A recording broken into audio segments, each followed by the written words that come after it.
А сега да му посакаме добро утро на нашиот следен гостин, со кој што верувам дека ќе имаме еден продуховен разговор, со оглед на тоа што тој е, вака ова сузе предпоставам дека се твои зборови, пасиониран истражувач на полето на духовноста, така? И така, заеднички, значи. Заеднички. Па повелете. Благодарам Искра многу. Да, ова нема да биде разговор поврзан со некој актуелен настан кој што се случува во земјава или светот, но ќе биде со некои прашања кои што ние како човечки битија си ги поставуваме целиот свој живот, барем за освестените човечки битија, така нека. Така е. Добро утро за господин Слободан Станишич, како што каже Искра, пасиониран истражувач, подолго од 30 години истражувате во областа на духовното и барате одговори на многу прашања на кои може би и љубопитноста, ама и потребата ве поттикнала, така нели? Како изгледаше почетокот на вашето истражување? Повеќе што кажавте љубопитноста или потребата, повеќе потребата ме натера. Како почнав, сакате да... Да, се соочивте со некоја животна ситуација за да влезете во тоа сфера или? Па вака, јас кратко ќе тоа анализирам. Имав убави моменти како дете, ситуиран живот убо. Во едни периоди требаше да мислам на себе, тешки периоди. И тоа го поминав некако и дојдов пак до убави, мислам, тоа ме натера, таа тешкотија на животот да повторно ги повикате добрите денови. Па добрите денови, да, и да речем зашто ова ја не сум баш таков за да ја би идол против животот, па да се борам во животот. И сватив, викам, чекај, дај да олабавам малку што е, и тогаш не се смени нешто во себе, во мене. И сметам дека многу луѓе има тоа, се викат пресврти во животот, кога од нешто добро одиме или па во лошо, па од лошо во добро. И сега тие пресврти да ги искористиме, јас видов дека за да растеме, да ги искористиме пресвртите за да пораснеме во духовна смисла, така. Така ја сватив дека мене ми е помогнато, меѓутоа не од човечки фактор. Имав таква ситуација да човечки фактор не баше тука да видлив, а све ми се смени. Значи, ја бев радостен, среќен од тие пресврти и тоа уште ме држи да истражувам и ми помага, така да мојата верба не е она верба слепа, туку нешто во натре што треба да се носи во оној креатор, створител, како ние ќе го наречеме, тоа е слободен избор. Така, во тие деповолни периоди кога надоаѓаат проблеми, а проблемот никогаш не доаѓа во еднина, проблемот речиси секогаш надоаѓа во множина. Да. И затоа велат кога надоаѓа лошото, отвори му вратата, нека поминува. И не очајувај. И оние духовните луѓе велат дека никогаш не треба да му придаваме многу значение да им придаваме на проблемите, туку треба да научиме да ги засакаме проблемите кои што ни надоаѓаат, за да можеме да пораснеме однатре. И никогаш да не велиме оф кога доаѓаат тие лошите денови, бидејќи ако постојано офкаме, тогаш ќе не стави животот на еден огромен испит. Воспротивно, ако не офкаме, туку на вистина сме се научиле да го засакаме проблемот, тогаш од тој проблем добиваме лекција. Колку лекции вие добивте во животот? Прво да ви кажам, сите зборови што ги имав, и чувства, и истражувања, сега ги кажавте вие. И како бидејќи јас сум на тој пат подолго време, само што никогаш јавно не говорам за ова. Како јас да ве натерав да го зборувате ова, така се чувствам и така да одушевен сум од ова браќење, тоа си дозволам да постои сега тоа. Не би го тоа така сега заобиколил. И сега конкретно што ова ми е навистина момент што е за... Ме интересира која е најголемата вистина која дознавте во сите овие истражувања, поврзано со судбината, поврзано со нашите избори, поврзано со нашите одлуки или некој друг управува со сето тоа? Не, вистината дека ние сето тоа го правиме, а некој друг кој што е над нас, кој што е креатор на се, ни дал способност да ние бидеме ко-креатори. И сега ние ко-креираме, он е креатор врховен. И он ни дал способност, сега ние, поради наши избори, слободна волја, не искористени како што треба, си наштетуваме. И сега тука ќе се подсетиме, вели, Бог им помага, но оние кои што си помагаат на себе си. Тоа за мене значи да не си одмагаме и тогаш ние примаме помош. Значи, тој што нас не создал, он нас не сака и ни помага. Не треба специјално нешто да го молиме, да правиме религија од тоа, Ние само треба да не си одмагаме. И тоа многу ме допира таа едноставно. Темата која што ја договоривме за денеска се однесува на мислењето собствено во поглед на колективното, на јавното мислење, каде што тешко е да се биде човек со свој став, поразличен од сите останати, бидејќи веднаш си оквалификуван можеби и како црна овца, квалификуван си како чуден, да не речам и како забеган. Колку е тешко или лесно да имаш свое мислење и да се разликуваш, да се издвојуваш од масите? Па вака, тоа е многу тешко, како што представивте веќе, меѓутоа да им, како да кажем, да им олеснам на гледачите, да ги поздравам, да им кажат дека може да биде многу лесно, така што ние нема да полемизираме со некој што не разбира нешто. Нема што да се објаснувате, така. Ниту да некому должите нешто објаснение. Па така е, и сега некој ќе кажем, еве Шопенхауер да речеме, познат филозоф, вика прави се глуп. Многу е добро, вика, затоа што он како дете бил паметен, мајката му рекла, околината, никој не те сака тебе. И му рекла, прави се глуп некош, бил многу паметен, свеќате. И така да и јас сум настрадал некош што сум многу паметен. Така да некош е добро човек да си биде паметен за себе и да практикува развој духовен. Ама за околината да се прави дека е глупа. Па малку, доста корисно тоа, да кажам. Бидејќи на глупавиот никој не му замерува, ама паметниот сите го судат. Да. За жал, еве, тоа е така и сега ја би кажал, тоа излез. Оттаму е онаа песна како е лепо бити глуп, така? Може би има и таква работа, бидејќи на вистина луѓето кои што ете им понедостига малку повеќе интелект, ми се чини, може би се лажам, дека полесно си поминуваат во животот. Да. Има тука. Да, на масите, на толпата, на народот не им е чудно што некој поединец има свое мислење поразлично од другите, туку најмногу ги нервира храброста да се има собствено мислење. Како се носите со тоа?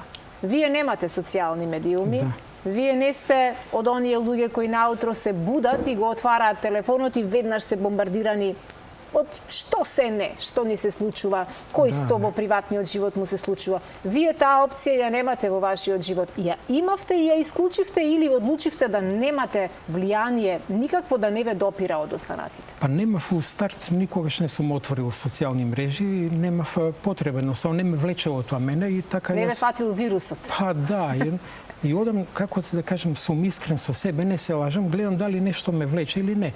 Не ради како мода нешто или да бидам јас прифатен од други. Не ме влече тоа, јас си размислам дека тоа ми ја нарушува мојата приватност сега, ако сум отишол на плажа, да речеме, и убаво ми е цел ден да бидам таму. Зошто би морал ја, значи, да си ја нарушам самиот приватност, а сега некој да ме доживе како јас некој, видете, или на планина да одам ја да медитирам. И цел свет треба да знае и да се лажам ја себе си да се покажувам нешто. Да. И самиот си некако тука би си ја нарушил самиот приватност. Так. Не да. Во нашиот разговор со вас претходно, пред да влеземе во студиото, сватив дека неколку пати го повторивте терминот потребна е работа на себе. Многу луѓе не го разбираат овој термин што значи работа на себе, дури и се подсмејуваат на ова кога ќе речеме работа на себе. Како изгледаше вашата работа на себе за да дојдете до некој ниво во кој навистина добро се носите со се околу вас и не дозволувате ништо да делува, да го поремети вашиот внатрешен мир? Па вака работа на себе во една реченица значи се што не чини кај другите, поправи го кај себе си. И се ова е сватено како осудување, али не е тоа психолози може да го објаснат, се што е во наша темна страна потиснато, ние тоа го гледаме кај другите. И сега си создаваме лоши односи и замерки. И сега работам на себе, откривам слабости кај себе. И сега тоа мене ми помага јас да бидам поблизо кон другите, да ги разберам, да можам да комуницирам. И тоа работа на себе не е нешто за звонење на звона во светот. Сега работам на себе, туку за себе. Тивко, натрешно се вртите кон себе? Да. И ги следите знаците? И тоа се представува, значи, работа на себе, откриваме нешто во нас што ни е потиснато во заостанато од минато, да го отклониме како бариера и да ние напредуваме, го надминете тоа. али тоа е прифатено денес како слабост, немој ти бори се, види каков е светот, ти сега се осудуваш, мислиш не си доволно добар, тоа не е така, ти треба да... И доста измешани работи се тука и така да човек треба да се повлече малку нешто да осознае, а грешка се прави, човек малку ќе работи на себе, ќе добие од тоа енергија, ќе добие резултат и веднаш подучува, веднаш и тогаш веднаш има блокади, затоа што луѓе не сме постигнале нешто, разбирате. И онда имаме препреки, онда обструкции, саботери, велиме тоа. Затоа ја препорачувам човек да си работи на себе, за себе. Тоа може би малку е тешко сега, али тоа е правиот пат. А инаку во некоја организирана средина да се семинари различни, да се работи на себе, може да изгледа полесно, поприлично, али може човек доста да биде воден од тоа его, кој што секогаш кај човекот испливува. Так, во каква сфера на маркетиншки заблуди современиот човек денеска функционира? Вие еве не сте на социјалните медиуми и не сте атакуван непрестано од се она што ни се нуди како најдобро, како најповолно, како нај. Луѓето се навистина бомбардирани од секаков вид на информации и понекогаш посегнуваат по првата која што ќе им се види најинтересна. Колку сето тоа не одвлекува од себе?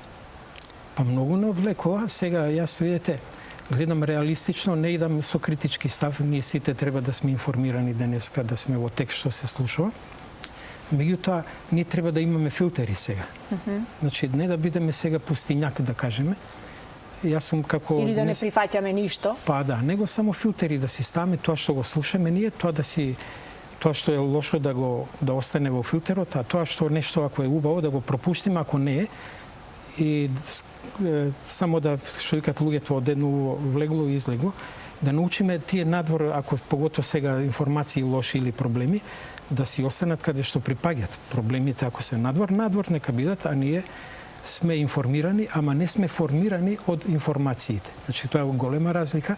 Сега светот е формиран од информации кои што сме бомбардирани и ние сме формирани, за жал, со некои лоши информации добиваме, се случуваат убави работи, меѓутоа тоа нема да се чуе сега во светот нешто убаво што вие зборувате денеска во оваа емисија. Нема да звони тоа во светот, али нешто друго ќе звони. Така. Кога забележавте дека имате поинаков став од вашите во околината, дека може би ве гледаат чудно или може би навистина велат дека благослов е да имаш една црна овца во семејството, бидејќи таа ќе те потсети дека многу си во една заспана состојба и многу време живееш во комфортната зона. Кога вие почувствувавте дека не припаѓате таму во комфортната зона?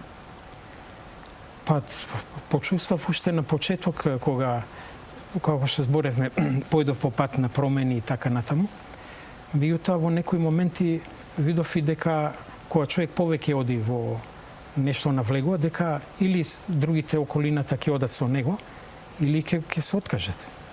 Некако тоа е за жал така, или ќе пречиме на други, или ќе ги инволвираме сите во нашето. Или ќе ги инспирираме, да. Да, или да ги инволвираме, или ние треба да се...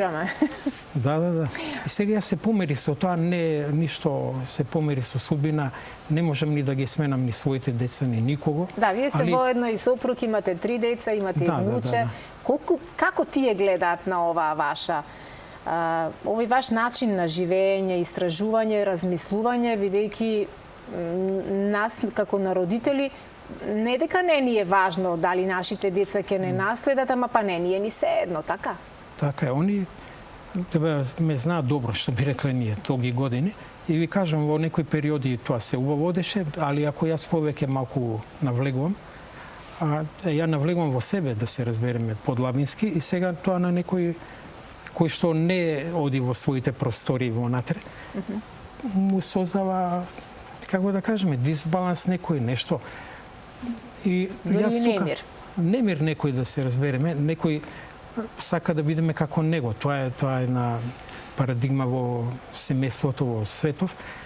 Некој сака да бидеме сега како него или да не биде, некако сметаме, што кажавте ви.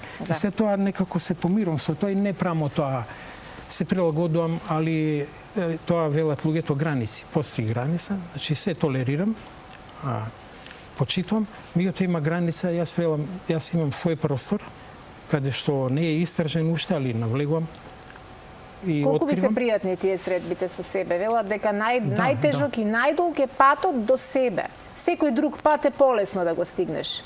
Дали со локација или без локација ќе стигнеш, дали со авион или со автомобил ќе стигнеш, ама патот до себе е исклучително тежок и долг. Така и тоа се непријатни средби за, да кажеме, во ограничена смисла од почеток, али човек ако се научи дека тоа е убаво, дека нас некој не сака да се ослободиме од тие внатрешни блокади, и тогаш е тоа многу убаво, станува инспиративно. Значи, тој што не создал нас, не сака ние да страдаме. Ние страдаме од тие потиснати и игнорирани работи во нас. И он сака баш да се ослободиме од тоа. Ставање под тепих во невреме, кога некои работи не ги разрешуваме, ги ставаме под тепих и мислиме дека сме ги елиминирале, ама не сме ги елиминирале, тие се тука и дремат. Болчат, покриени, да. Еден ден сите одеднаш ни се излегуваат. Тоа е потиснување и тоа кажуваат психолози, вели ти си тоа што го потиснаш, што е станува твој господар. Значи, да. Такви... Колку сметате дека материјалното го загрозува духовното, бидејќи живееме во свет во кој толку многу време, средства, енергија се полага на материјалното, во кое навистина понекогаш и се погубуваме? Материјалното, да кажем, не треба да се осудува, тоа е поволност, благослов на овој свет. И неопходно за да функционираме, така? Кога одиме да купиме храна, кога одиме било што да правиме, ни бараат пари, не може со убав збор да ни дадат бесплатно. Проблемот е што одиме од надвор према внатре. Велиме, јас кога ќе го имам овој автомобил, оваа куќа, оваа девојка убава, сето тоа, тогаш ја ќе бидам среќен. Одиме од надвор према внатре. Обратно, значи одиме. Обратно. Не, сега треба ние да бидеме среќни без причина, задоволни без причина во наводници. Имаме причина, ама ако немаме видле причина, и сега со таа ведрина, со таа благодарност од срце, ние ќе си ги отвориме патиштата, ќе си отвориме. И кон тој автомобил, и кон таа куќа, и кон таа се. Ако го немаме ова внатре, вика поговорка, ако не си задоволен со тоа што го имаш, нема да бидеш задоволен и со тоа што ќе го добиеш. Да. Тоа за жал и родителите наши го знаеле тоа. Тоа е во нас луѓето да бидеме алчни и незаситни. Постојано сме незадоволни од нешто и постојано сакаме повеќе и уште повеќе сакаме, да.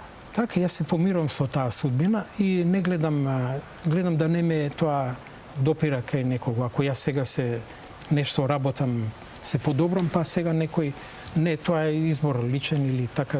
Да ги гледам работите сега. Учите ли вашите деца на благодарност, да бидат благодарни на она што го имаат, наместо да тагуваат по она што го немаат, а може би не им е потребно, ама ние непрестано сакаме да се жалиме дека нешто немаме, а не забележуваме всушност колку многу имаме. Јас ги учам така и сум задоволен јас од моите деца искрено и сега секој си ги фали своите деца така, би бил реален.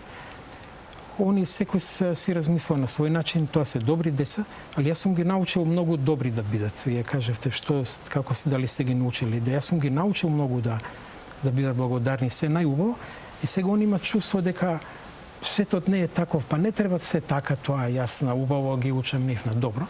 Али ја им покажам пример и дека да се биде добар и за себе и сето тоа да биде уравнотежено. Меѓутоа можеби сум направил некои грешки во минато и јас самиот па нешто само на добро сваќате, али не треба ни лошо, туку да има еден баланс.